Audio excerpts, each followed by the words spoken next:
أعوذ بالله من الشيطان الرجيم. بسم الله الرحمن الرحيم.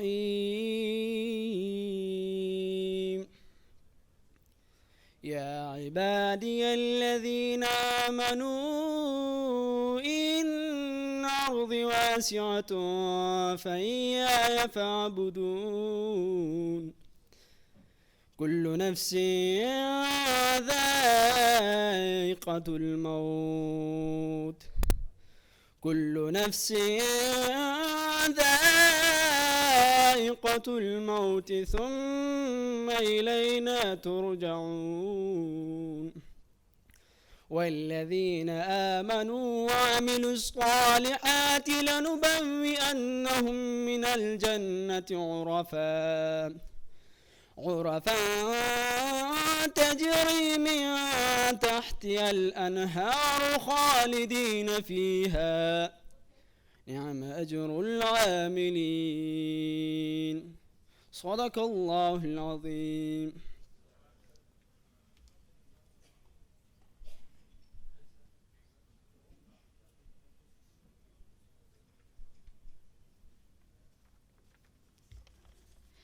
In order to formally begin the proceedings, I invite Director, School of Politics and International Relations, Dr. Zafar Nawaz Jaspal, for his opening remarks.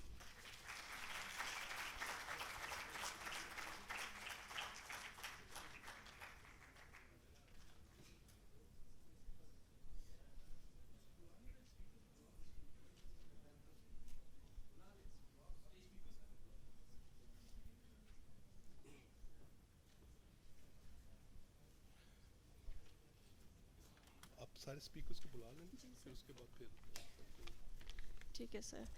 May I also request Mr. Kamran Saeed Usmani, President, National Youth Alliance and Central Youth President of PMLQ, Dr. Waqar Masood Khan, Advisor to the Prime Minister on Finance, and Dr. Fatehudeen to please come onto the stage. Thank you.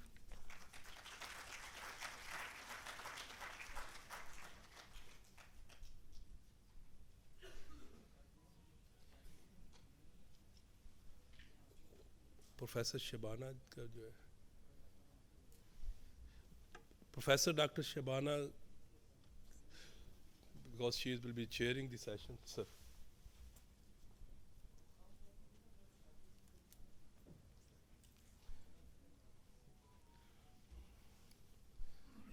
بیچ میں شبانہ صاحبہ کے لیے چھوڑ دینا تو پھر آپ آ جائیں یا اس سائڈ پہ آنا تو اس سائڈ پہ آ جائیں.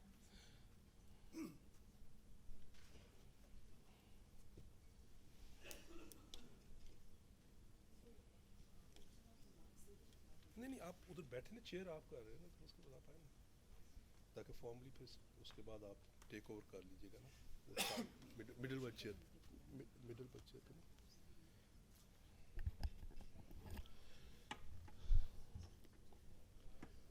With the permission of Chair Professor Dr. Shabana Sahaba,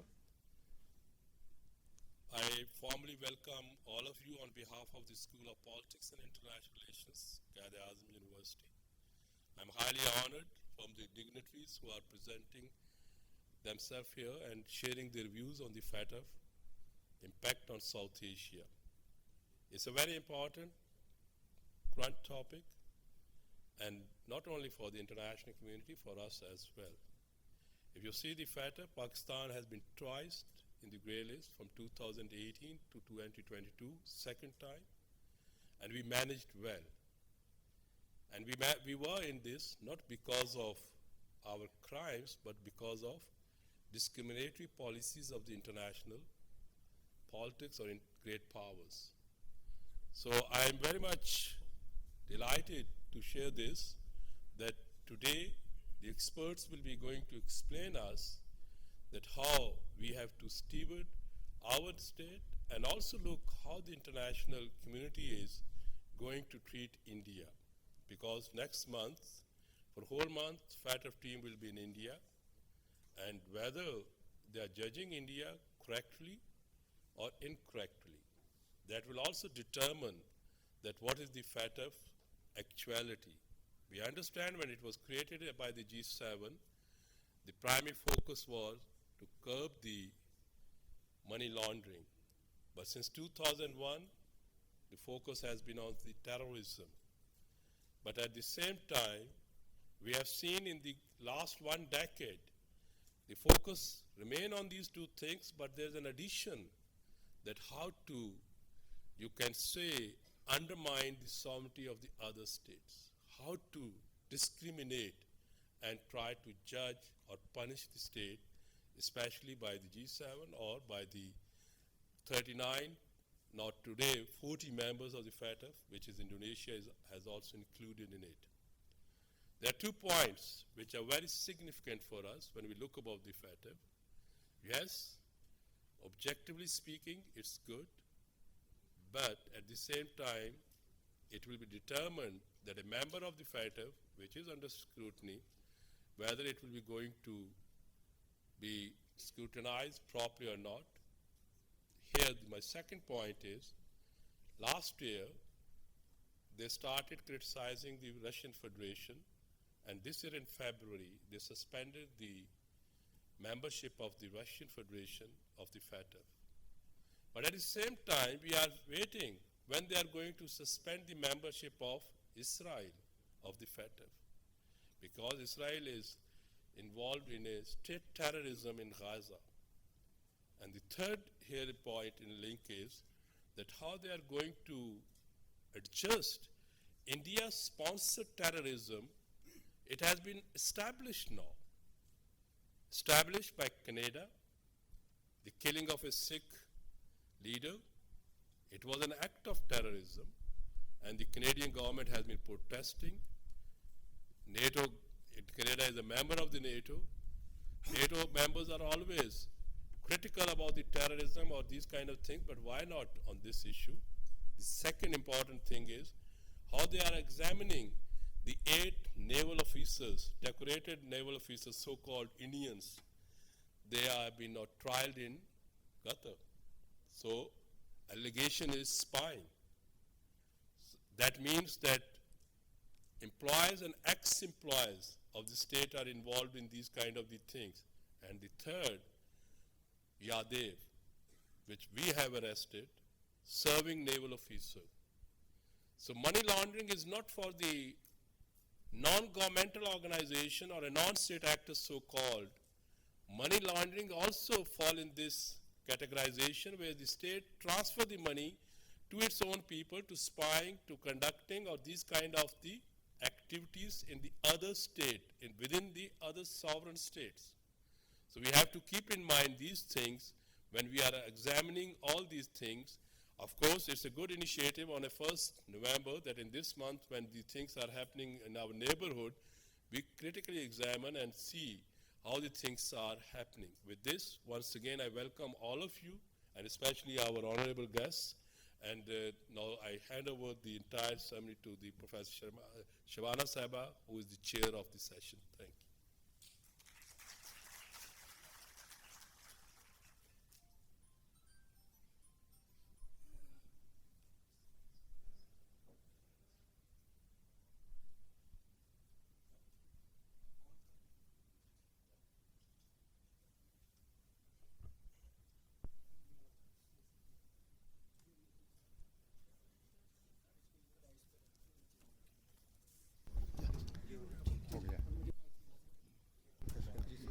Ji, Assalamu alaikum. I'm extremely honored to welcome our distinguished guest, the advisor, and his colleagues to be gracing this very important occasion of having a deliberation on FATF, Impact on South Asia 2023. I'm really honored sitting next to my a dear colleague, Professor Jaspal, who has invited me to chair this session and be a part of this deliberation. Of course, we are all Qaidians, and as lead, the one who has been educated from the first degree in Quaid-e-Azam and having an experience of more than 20 years, be a part of Quaid-e-Azam University. So you are welcome to the indigenous ground by the indigenous people to the Quaid-e-Azam University. It's okay, I think we can manage here. آپ لوگ مجھے دیکھ سکتے ہیں؟ ہاں جی, اور سن بھی سکتے ہیں. ٹھیک ہے, میرا کنکلوڈنگ ریمارکس پہ میں وہاں آ جاؤں گی, لیکن پھر بھی اگر آپ کہتے ہیں تو میں ضرور آ جاتی ہوں.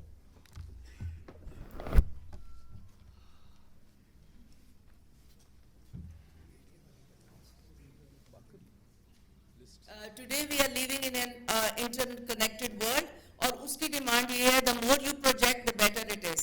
اور from Pakistan perspective I think we really need it. ہم بہت, ہمارا میڈیا وائبرنٹ ہے, بٹ پھر بھی ہمارے یوتھ اور میڈیا کی آواز بہت زیادہ سننے کی ضرورت ہے. Because the propaganda war that Pakistan has been facing on account of FATF is something جو کہ ہماری پوری جنریشنز کو پتا ہے.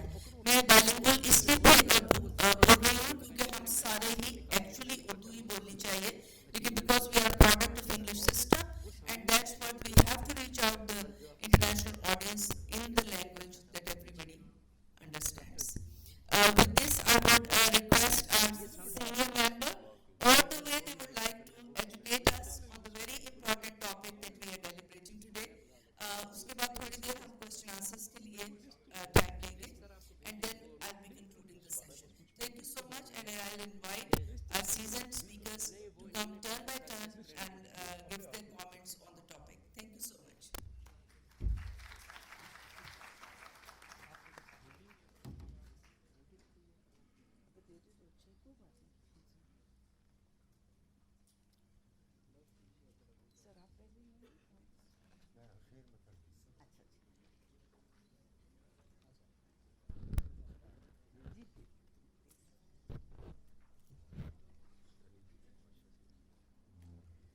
چلو کوئی نہیں, میرا خیال ہے پہلی دفعہ کر رہے ہیں نا, ٹیم ورک کرنا چاہیے.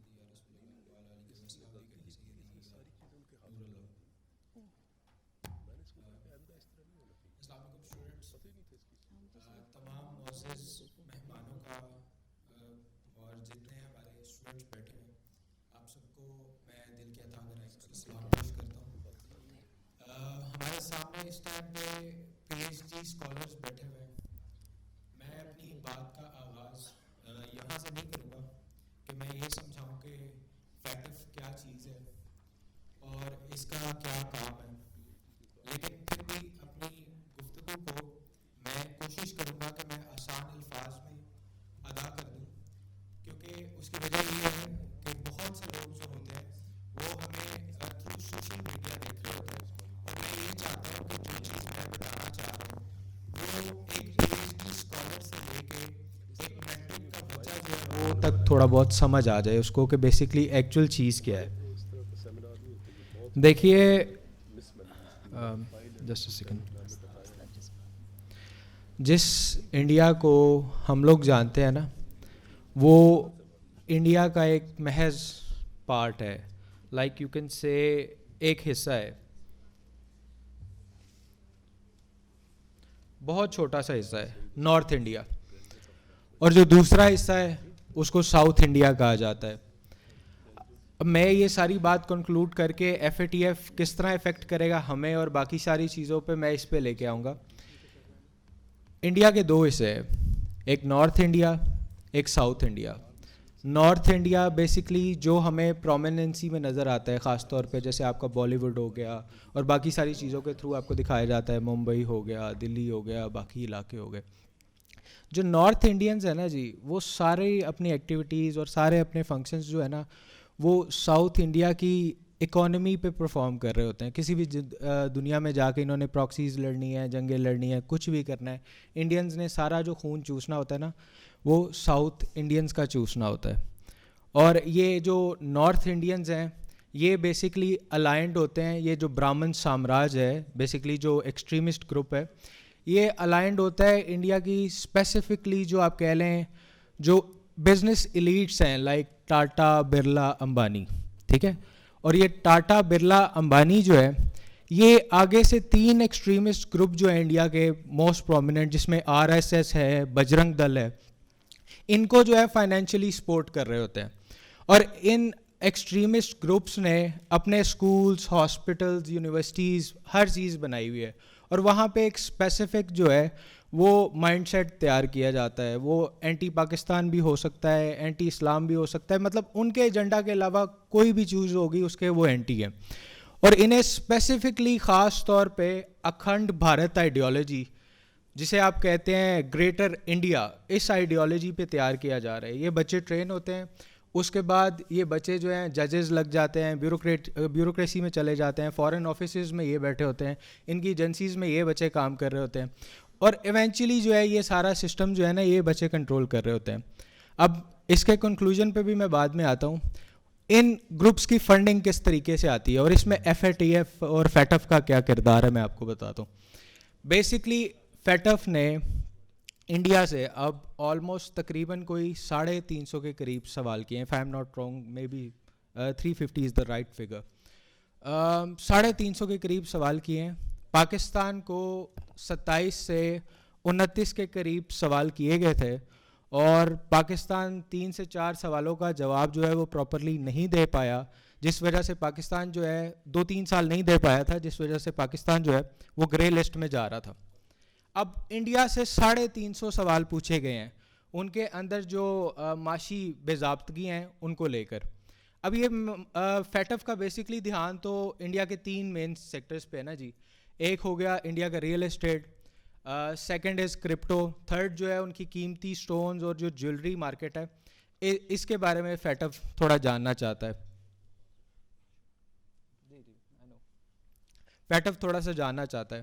اب ہوتا اس طرح سے ہے کہ جتنے بھی انٹرنیشنل, جیسے میں نے آپ کو بتایا ایکسٹریمسٹ آرگنائزیشنز ہیں, یہ جتنے بھی آرگنائزیشنز ہیں یہ یورپ کے اندر illegal weapon trade, drug trade, اس کے علاوہ ٹیررزم میں انوالو ہوتے ہیں. وہاں سے پیسہ جو ہے وہ انڈیا میں لایا جاتا ہے, اس پیسے کو ریئل اسٹیٹ میں انویسٹ کیا جاتا ہے, 2 گنا 3 گنا 4 گنا اس پیسے کو بڑھا کے اس کے بعد اسپیسیفک ان کا وہ پیسہ جو ہے وہ سیو کرنے کا ایک پروسیجر ہے اور ایک طریقہ ہے. وہ طریقہ یہ ہے کہ جب ریئل اسٹیٹ سے اس پیسے کو ڈبل ٹرپل کر لیا جاتا ہے, اس کو خاص طور پہ جیولری یا گولڈ کی صورت میں کنورٹ کر کے پرانے مندروں میں رکھ دیا جاتا ہے. آپ جانتے ہیں بھارت کی جو ہے وہ 5000 سال پرانی تاریخ ہے, ٹھیک ہے. اس میں مندروں کے اندر کوئی سوچ بھی نہیں سکتا کوئی ریڈ کرنا, ایگزامن کرنا یا جج کرنا, بالکل نہیں کیا جا سکتا. وہاں کے مندروں کو چیک نہیں کیا جا سکتا.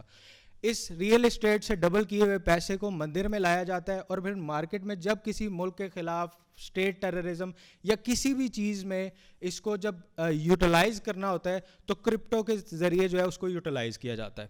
اب فیٹف کو صرف یہ 3 چیزیں پتہ ہیں, لیکن انہیں اس پراپر طریقے سے سائٹیشن بھی آپ کو پرووائڈ کر دوں گا اگر آپ لوگوں کو ضرورت ہوگی تو پراپر.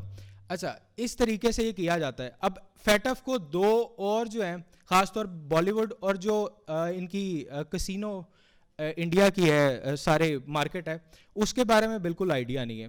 اب بالی ووڈ کے اندر آپ کو پتہ ہے انٹرنیشنل ڈان کوئی بیٹھا ہوا ہے, کوئی کہیں بھی بیٹھا ہوا ہے, مافیا بیٹھا ہے, وہ بالی ووڈ میں پیسہ لگاتا ہے, مووی پروڈیوس کرتا ہے, سپر سٹارز ہائر کرتا ہے, مووی ہٹ بنواتا ہے, اپنے ملکوں میں لگواتے ہیں, پیسہ کیش فلو جو ہے وہ باہر نکال لیتے ہیں.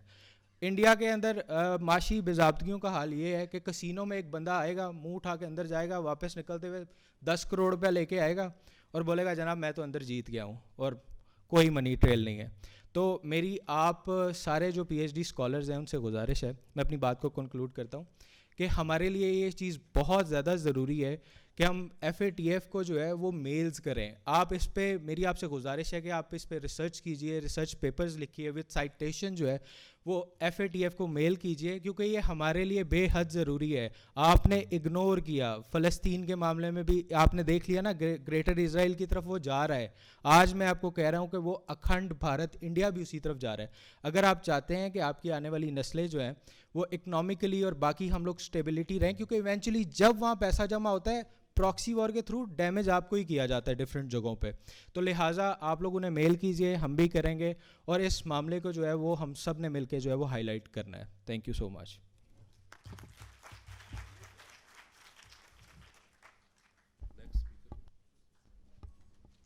جی تھینک یو سو مچ, بہت بہت شکریہ. اتنا اچھا لگا کہ یوتھ لیڈر اور اتنے well informed about the whole sketch of India, کہ کس طرح India has been involved in inciting the people and their own youth not only against Pakistan but against Islam and other minorities that may include the Sikhs, the Christians and the other sects of Hindu.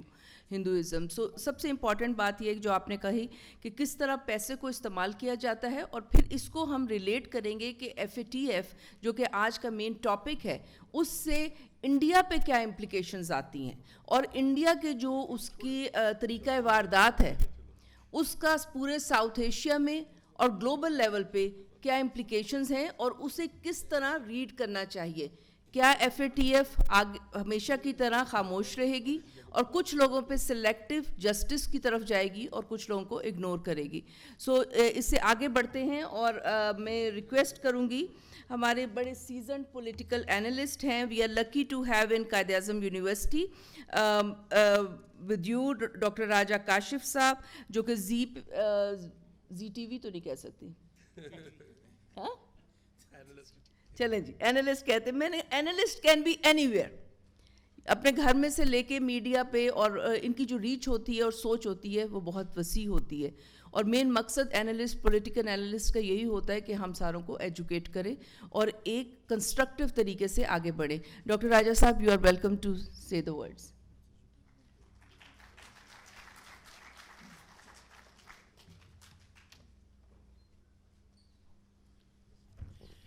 بہت شکریہ جسوال صاحب اور ہمارے جو chief guest ہیں وقار صاحب اور باقی. یقیناً سب کو ہم شکر گزار بھی ہیں کہ یہ ایک بڑا ایونٹ ہے. سب سے بنیادی بات یہ ہے کہ جو ہونے جا رہا ہے FATF, اس کا ساؤتھ ایشیا پہ یقیناً ایک امپیکٹ ہے. لیکن میں بڑی عجیب سی ایک جو چیز دیکھتا ہوں پاکستان کے اندر, تو ہم دیکھ سکتے ہیں کہ یہاں کی کنڈیشن جب FATF آیا تو ہمیں بڑا پریشر بھی رہا, لگتا تھا ہم گرے لسٹ تک چلے گئے سب کچھ. لیکن آپ یہ دیکھیں کہ انڈیا کے یہ حالات ہیں کہ وہ آج بھی فلسطین یا اسرائیل اس پہ ہی بات کر رہے ہیں. کیونکہ میری as a analyst Pakistani channels کے علاوہ انڈین چینلز کے ساتھ بھی میں ان پہ بھی بیٹھ کے بات کرتا ہوں ایز اے پولیٹیکل اینالسٹ. تو میں نے ایک جو چیز دیکھی ہے کہ ان کو ابھی تک وہ ان کے اندر اور ہم میں یہ فرق ہے کہ ہمارے پاس جب کوئی چیز آ رہی ہوتی ہے تو ہمارا میڈیا اس کو کسی اور سمت لے جاتا ہے. یوں کہیے کہ ہمارے میڈیا کے پاس یا ایک ٹیکنیکلی چیزیں یہ ہیں کہ ہم اپنی نیگیٹو چیزیں اتنی زیادہ دکھا رہے ہوتے ہیں, اتنی ہوتی نہیں ہیں جتنی ہم دکھا دیتے ہیں. آپ یہ دیکھیں کہ ابھی 20 تاریخ کا میں آپ کو بتاؤں کہ یہ ہفتہ 10 دن پہلے کی بات ہے, میں زی ٹی وی پہ تھا, تو میں ایک چیز دیکھ رہا ہوں کہ وہ بات وہی کر رہے ہیں. FATF اب نومبر آ گیا ہے, FATF آ رہا ہے. وہ جب جہاں وہ جاتے ہیں وہ بیسکلی چیزیں تو یہی دیکھ رہے ہیں نا کہ آپ کے منی لانڈرنگ ہو رہی ہے, ایشوز کیسے کریٹ ہو رہے ہیں. لیکن اس کے باوجود آپ ساری چیزیں دیکھیں کہ ان کے میڈیا نے فوکس کیا ہوا ہے حماس اسرائیل, اس کے علاوہ وہ کوئی بات کرنے کو تیار نہیں ہے. وہ انٹرنیشنل لیول پہ چیزوں کو اپنی مرضی سے مینوپولیٹ کر رہے ہیں, اپنی مرضی سے لے کے چل رہے ہیں. ہمارے پاس اگر آپ آئیں, ہمارا جو میڈیا ہے اس کو آپ یہ دیکھیں, اس کی زندگی میں ایک چیز ہے کہ اسٹیٹ کے اوپر, گورنمنٹ کے اوپر تنقید کے علاوہ ہمارے پاس اور کوئی چیز ہی نہیں ملتی. یعنی کہ مجھے جو ذاتی طور پہ لگتا ہے کہ پاکستان میں پاکستانیت جو ہونی چاہیے, جو ہر شخص میں پیٹریوٹزم, وہ ہمیں نظر نہیں آتا. وہ اس سینس میں کہ جب ہمارے پہ ایشوز آ رہے ہیں, ہمارے پاس FATF آ رہا ہے, ہمارے پاس اگر 4 سوالوں میں ہم اٹکے ہوئے تھے, انڈیا سے جو اس نے پوچھے جا کے وہ 350 سوالوں کی لسٹ چلی گئی. لیکن ہمارے پاس ہمارے حالات یہ ہیں کہ ہم نے 4 سوالوں کو اتنا بڑا کر دیا کہ نان سٹاپ ٹی وی, ہمارا میڈیا, سوشل میڈیا, ہر جگہ لگے ہوئے ہیں لوگ. لیکن آپ یہ دیکھیں کہ وہاں کا میڈیا کیا کر رہا ہے. وہاں کا میڈیا سکون سے بیٹھا ہے, وہ اس چیز کو اگنور کر رہا ہے, حالانکہ بہت بڑی چیز ان کے سر پہ آ کے کھڑی ہوئی ہے. یہ ایک ڈفرینس ہے. مجھے لگتا ہے کہ ہمارا میڈیا, مجھے اگر میں کہوں کہ اس کو میچورٹی کے ساتھ ساتھ اس کو دیکھنا چاہیے رسپانسبلٹی کو, کہ اپنے وطن کے لیے یا پاکستان کے اندر لوگوں کی آپ جو مائنڈ سیٹ ریڈی کر رہے ہیں وہ بڑا ڈیپینڈ کرتا ہے. ہم وہ نہیں کر رہے جو ہمیں کرنی چاہیے. اس میں کچھ غلطیاں ہماری اپنی بھی ہیں, ہمارے میڈیا اسکولز کی بھی غلطیاں ہیں کہ جو ہم پڑھا کیا رہے ہیں یا ہم بچوں کو کیا بتا رہے ہیں. یہ بڑی بنیادی چیز ہے. اور شاید کچھ وائرل ہونے کے بھی لوگوں کو شوق ہو گئے, تو اس لیے بہت ساری چیزیں ڈفرینٹ وے میں جا کے ہونے لگی ہیں. بہرحال وقت کم ہے. بہت شکریہ.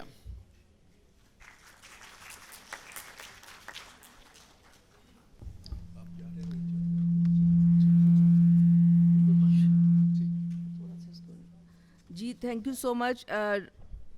ڈاکٹر راجہ صاحب بالکل اینالسٹ کی طرح ہی انہوں نے بڑی کنسائز اور بڑے جامع الفاظ میں بتایا ہے کہ کیا ہمارا رول آف ایجوکیشن ہے. میرا خیال ہے قائد اعظم یونیورسٹی سے اچھا فورم کوئی نہیں ہے, because Quaid Azam university is number 1 university of Pakistan, جہاں پہ جو اسٹوڈنٹس کی ہمارے پاس کوالٹی ہے وہ سب سے اچھی ہے, because you people are the future leaders, اور آپ ہی لوگ ہیں جو پالیسی میکنگ میں, پولیٹیشنس میں, سائنٹسٹ میں اور ہر طرح سے اپنی کنٹری کو ریپرزینٹ کرتے ہیں. جو سوچ ہے it really defines the action of the people. With this comment, I would like to invite again another very seasoned person and who has really graced our occasion today. And he is a consultant with the cybercrime issue that is a very, very critical to the whole understanding of FATF impact on South Asia. As I've said earlier, we are living in an interconnected world. Rather, there is a digital divide. And the countries like us have to be very careful how to invest and move in a digital way. As Raja Saab has very candidly said, how to use TikTok can be an asset and can be a liability. کیا خالی ہم نے ٹک talk اپنے کپڑے پہن کے اور fashion کر کے بنانی ہے, یا ہم نے اسے کنسٹرکٹیو طریقے سے اپنا نیشنل آرگومنٹ اور ایک positive image of your country لے کے آگے چلنا ہے. I will request you to kindly share your words and your opinion on the topic. Please welcome Mr. Fatehudeen from the United Nations. Thank you so much.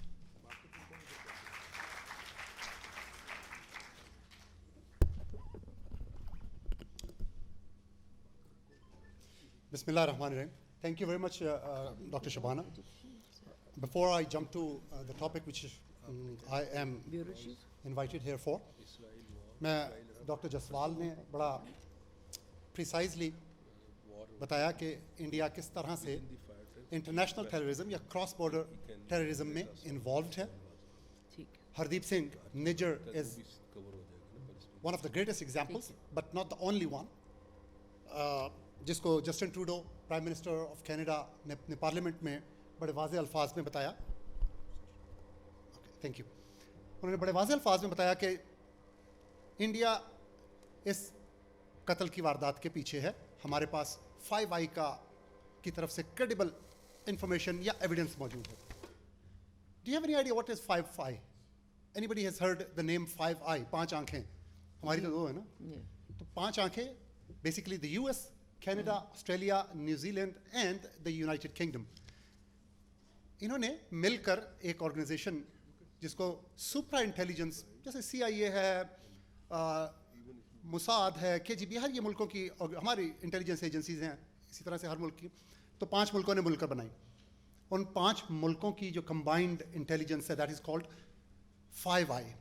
5 آئی کی طرف سے ان کے پاس credible information تھی کہ انڈیا کے را نے یہ قتل کروایا کینیڈا کی سوائل پر ایک کینیڈین سٹیزن ہردیپ سنگھ نجر کا. اسی طرح سے اور بہت سارے, کیونکہ پاکستان اور انڈیا کی جب ہم بات کرتے ہیں, پاکستان اور انڈیا تو آپس میں مخالف ہیں, کوئی سیریس ہمیں نہیں لیتا کہ یہ لوگ آپس میں تو مخالف ہیں اس لیے وہ ان کے خلاف الزام لگا رہے ہیں ان کے, بٹ کینیڈا اور انڈیا آپس میں مخالف نہیں ہیں. ڈاکٹر جسوال نے اس چیز کو پھر انہوں نے ذکر کیا کلبھوشن یا اس قسم کے دیگر واقعات کا. So that's not the only incident, there are so many similar incidences where Indian government has been involved in cross-border terrorism. اسی طرح سے پھر کامران عثمانی بھائی نے ذکر کیا بالی ووڈ کا, کہ بالی ووڈ ایک نگلیکٹڈ ایریا ہے اور ڈانز وہاں پر موجود ہیں. آپ میں سے کتنے ہوں گے جنہوں نے ایشوریہ رائے سلمان خان کا نام نہیں سنا؟ Raise your hand if you have not heard the name Aishwarya Rai and Salman Khan. Everybody has. آپ کو یہ بھی پتا ہوگا کہ ایشوریہ رائے اور سلمان خان کا آپس میں افیئر تھا. اس کی آڈیو کن کن لوگوں نے سنی ہے جس میں سلمان خان نے سارے ڈانز جتنے انڈیا کے تھے بالی ووڈ کے ان کا نام لیا, کہ جن کی پوری دنیا میں جن کا ہولڈ ہے. اب آتے ہیں ہم کہ یہ سارے کے سارے اپنے پیسے ٹرانسفر کیسے کرتے ہیں. ہمارے پاس ریئل اسٹیٹ کا ایک ایلیمنٹ تو موجود ہے, لیکن ریئل اسٹیٹ صرف انڈیا کے اندر ہے. It is confined with in the boundaries of India. اسی طرح سے اگر ہم گولڈ کی بات کریں, جیسے کامران بھائی نے یا باقیوں نے ذکر کیا کہ ان کے مندر میں موجود ہے or nobody can investigate, nobody can scrutinize how much gold they have hidden in those mandars, in those temples.